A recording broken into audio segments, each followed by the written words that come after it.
जिस पर बादशाह हवेली के आंगन में आकर खड़ा हुआ, उसी पल सुंदरी की रूह कांप उठी।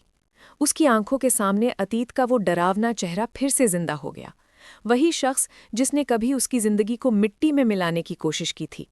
उसका चेहरा पीला पड़ गया, सांसें थम सी गईं और घबराकर वो पीछे हट गई।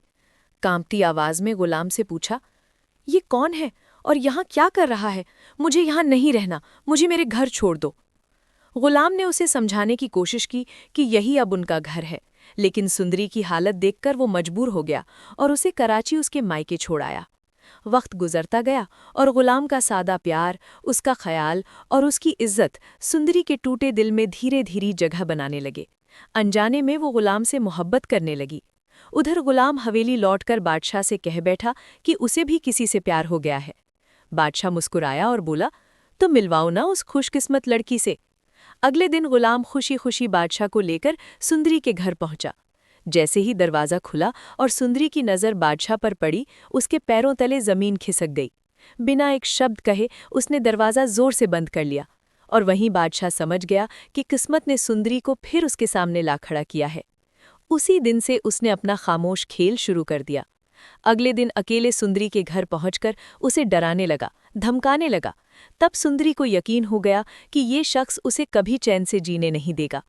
टूटे दिल और भीगी आंखों से उसने गुलाम से कहा, अगर तुमने वादा किया है कि मुझे अकेला नहीं छोड़ोगे तो मुझसे निकाह कर लो, वरना बादशाह मुझे जीने नहीं देगा। गुलाम फौरन मौलवी साहब को लेकर निकाह के लिए पहुंचता है, लेकिन उसी पल बादशाह को खबर मिल जाती है। गुस्से में पागल होकर वो हथियार लेकर वहां पहुंचता है, गुलाम का गिरेबान पकड़ता है और सुंदरी को जबरदस्ती गाड़ी में डालकर हवेली ले जाता है। उसे एक सुनसान कमरे में बंद कर देता है। गुलाम सामने आकर डट जाता है और कहता है, मैं तुम्हें सुंदरी के साथ कुछ गलत नहीं करने दूंगा।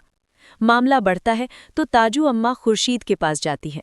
आशिक अली की आखिरी ख्वाहिश याद दिलाई जाती है कि सुंदरी की शादी सिर्फ गुलाम से हो। अब खुर्शीद शेरनी बनकर सामने आती है और साफ फैसला सुना देती है, मेरी बेटी की शादी सिर्फ गुलाम से होगी। अंदर ही अंदर बादशाह आग बन जाता है और गुलाम को धमकी देता है कि दोस्ती की गद्दारी की है तुमने, इसकी सज़ा ज़रूर मिलेगी। शादी की तैयारियां शुरू होती हैं, लेकिन अचानक गुलाम गायब हो जाता है।